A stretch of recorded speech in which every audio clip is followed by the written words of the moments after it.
বাড়িতে না কিছুটা ময়দা মাখানো ছিল, সেই ময়দাটা নিয়ে কী করব ভেবেই পাচ্ছিলাম না। ঠিক তখনই মাথায় আসলো এই রেসিপিটা।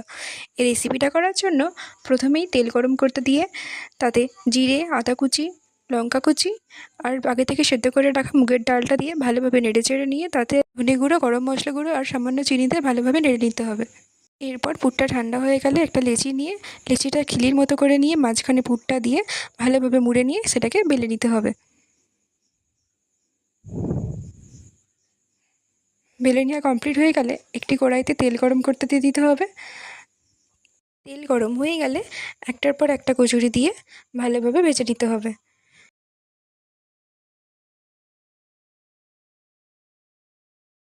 ব্যাস রেডি আমাদের মুগের ডালের কচুরি। ভিডিওটা ভালো লেগে থাকলে একটা লাইক করে দেবেন, আর এরকম ভিডিও দেখতে চাইলে চ্যানেলটা সাবস্ক্রাইব করে দেবেন।